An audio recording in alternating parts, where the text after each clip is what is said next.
ચોમાસાની શરૂઆત થઈ ચૂકી છે. અનેક વિસ્તારોમાં વરસાદી માહોલ પણ જોવા મળી રહ્યો છે. ત્યારે આગામી સમયમાં વરસાદ કેવો રહેશે, ખેડૂતોએ આ સમયમાં વાવણી કરવી કેટલી યોગ્ય રહેશે, આ દરેક મુદ્દાની ચર્ચા કરીશું. ચર્ચા માટે આપણી સાથે જોડાયા છે હવામાન નિષ્ણાંત પરેશભાઈ ગોસ્વામી. પરેશભાઈ, સૌપ્રથમ તો આપનું વાત ગુજરાતીમાં ખૂબ ખૂબ સ્વાગત છે. હા, પરેશભાઈ, જે રીતે ચોમાસાની શરૂઆત થઈ ગઈ છે, અનેક વિસ્તારોમાં આપણે જોયું તેમ વરસાદી માહોલ પણ છે, પરંતુ ક્યાંક ને ક્યાંક એવી ચર્ચાએ પણ જોર પકડ્યું છે કે ચોમાસું નિષ્ક્રિય થઈ ગયું છે, મોન્સૂન બ્રેક આવી ગયું છે. તો આમાં કેટલી સત્યતા છે? ચોક્કસથી મમતાબેન, આમ જોવા જઈએ તો જે નિરંતર નૈઋત્યનું ચોમાસું છે એ ઝડપથી આ વર્ષે આગળ વધી રહ્યું હતું, જેમાં આંદોબાર નિકોબાર ટાપુ હોય, કેરળ હોય, કર્ણાટક હોય, મહારાષ્ટ્ર હોય અને ગુજરાત સુધીના તમામ ભાગોની અંદર સમય કરતા ચોમાસું છે ચાલુ વર્ષે વહેલું ચાલ્યું છે. પણ બન્યું છે એવું કે ગુજરાતમાં પ્રવેશ કરતાની સાથે અને ગુજરાતમાં પણ માત્ર કેટલો વિસ્તાર કે જે મહારાષ્ટ્ર બોર્ડર લાગુ વિસ્તાર છે, જેમાં ડાંગ, આહવા છે, વલસાડ, વાપી, નવસારી જેવા વિસ્તારો છે, આટલા વિસ્તારોને કવર કરતાની સાથે ચોમાસું છે એ નિષ્ક્રિય થઈ ગયું છે. એટલે આ કોઈ પહેલી ઘટના નથી. ભૂતકાળમાં પણ ઘણી વખત એવું બન્યું છે કે ચોમાસું ગુજરાતમાં પ્રવેશ કરે અને પ્રવેશ કરતાની સાથે જે નિષ્ક્રિય થઈ જાય, જેને મોન્સૂન બ્રેક કહેવામાં આવે છે. આ મોન્સૂન બ્રેકની કન્ડિશન છે એ ચાલુ વર્ષે એટલે કે 2024ના વર્ષ દરમિયાન આપણે જોવા મળી રહી છે. અત્યારે જે આ પરિસ્થિતિ જોવા મળી રહી છે એનું મેઇન કારણ છે કે અત્યારે જે 850 એચપીએ લેવલ અને 700 એચપીએ લેવલે જે ભેજ હોવો જોઈએ એ ભેજ નથી, જેને કારણે એક શિયર ઝોન નથી બની રહ્યો. બીજા નંબરની અંદર અરબ સાગરની અંદર કોઈ લો પ્રેશર કે કોઈ સારી વરસાદી સિસ્ટમ છે એ અત્યારે નથી બની રહી, જેને કારણે ચોમાસું છે અટકાઈ ગયું છે અને મોન્સૂન બ્રેકની કન્ડિશન સર્જાણી છે.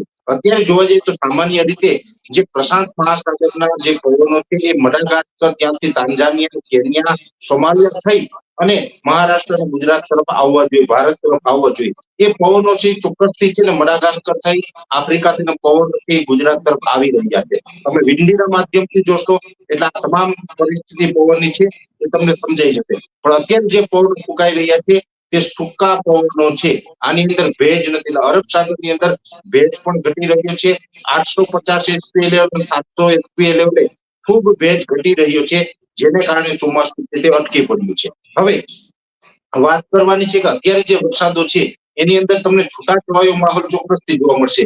જોવા જઈએ તો દક્ષિણ ગુજરાત અને સૌરાષ્ટ્રના અનેક વિસ્તારોની અંદર આજે એટલે કે 14 જૂન 2024ના રોજ અનેક વિસ્તારોની અંદર વરસાદ થયો હશે, જેમાં ખાસ કરીને કચ્છના રાપર તાલુકાની અંદર પણ કદાચ આજ વરસાદ નોંધાયો હશે. સૌરાષ્ટ્રના પાલીતાણા હોય અથવા તો અન્ય બીજા વિસ્તારોની અંદર છૂટાછવાયા વરસાદો નોંધાયા હશે. કદાચ જામનગર, રાજકોટ અને એની આસપાસના વિસ્તારોમાં પણ વરસાદો આજે નોંધાયા હશે. એવી જ રીતે દક્ષિણ ગુજરાતના સુરત, વલસાડ, વાપી સહિતના વિસ્તારોની અંદર આજે વરસાદો જોવા મળ્યા છે. હવે આજની તારીખ આમ જોવા જઈએ તો છેલ્લા 2-3 દિવસથી ત્યાં વરસાદો પડી રહ્યા છે બેન.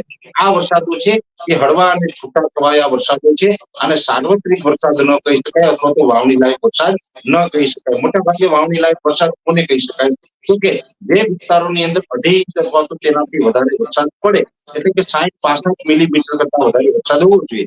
60-65 મિલીમીટર એટલે કે 25.4 મિલીમીટર બરાબર 1 ઇંચ વરસાદ થતો હોય છે.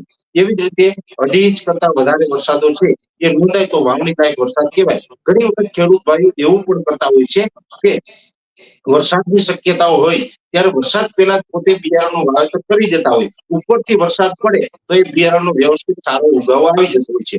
આ વર્ષે અમે છેલ્લા 1 મહિનાથી ખેડૂતોને અપીલ કરી રહ્યા છીએ કે આ વર્ષે એ ભૂલ ન કરવાની. વરસાદ પહેલા ક્યારે વાવેતર આ વર્ષે ન કરવું. એનું એક જ કારણ છે કે આ વર્ષે જેવી રીતે અત્યારે ચોમાસું છે એમાં મોન્સૂન બ્રેકની કન્ડિશન સર્જાય છે. હમણાં ઘણા સમયથી આ એક આશંકા હતી, આવી શક્યતાઓ દેખાતી હતી કે મોન્સૂન બ્રેકની કન્ડિશન સર્જાશે, જેની પણ અમે ઘણા પ્લેટફોર્મ પર વાત કરી ચૂક્યા છે કે આ વર્ષે મોન્સૂનમાં બ્રેક લાગી શકે છે અને વરસાદો છે છૂટાછવાયા નોંધાય. હવે જે વિસ્તારોમાં સારા વરસાદો અત્યારે છૂટાછવાયા ચાલી રહ્યા છે, સારા વરસાદો પડી જાય એમાં તો કોઈ ચિંતા નથી, પણ જ્યાં ઓછા વરસાદો પડશે ત્યાં બિયારણ ફેલ જઈ શકે છે. એટલા માટે તમે વાવેતર ન કરવા માટે ખેડૂતોને અપીલ કરી રહ્યા હતા. અને અત્યારે જે છૂટાછવાયા વરસાદો છે છેલ્લા 3-4 દિવસની સરખામણીએ જોવા જઈએ તો આજે મમતાબેન આ વરસાદની તીવ્રતા અને વરસાદના વિસ્તારોમાં વધારો પણ થયો છે.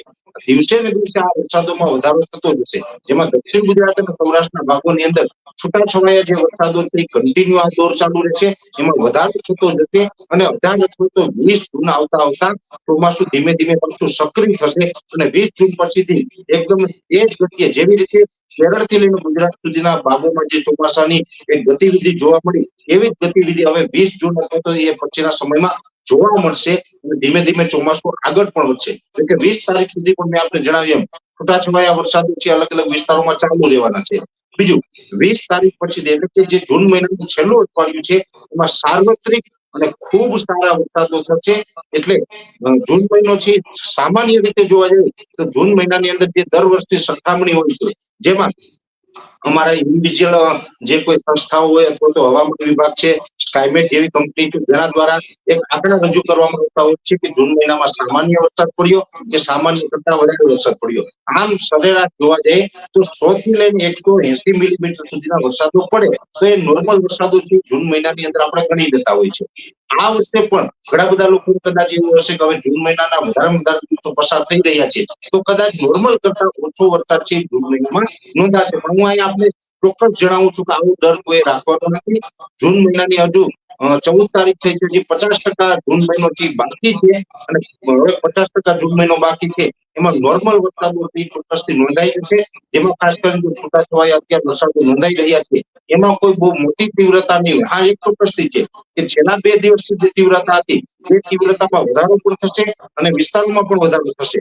પણ જે 20 તારીખ પછીથી જે સાર્વત્રિક વરસાદો થશે અને વરસાદની માત્રા વધશે એટલે જૂન મહિનાની અંદર જે નોર્મલ વરસાદોની જે આંક છે, જે આંકડાઓ છે એ આંકડાઓ ફિલફુલ થઈ જશે અને જૂન મહિનામાં એકંદરે વાવણી લાયક અને સારા વરસાદો થઈ જશે. અને એ પછીથી, કેમ કે અત્યારે શરૂઆત ઢીલી ઢાલી થઈ છે તો એનો મતલબ એવો પણ નથી કે વર્ષ બંધ થઈ ગયું.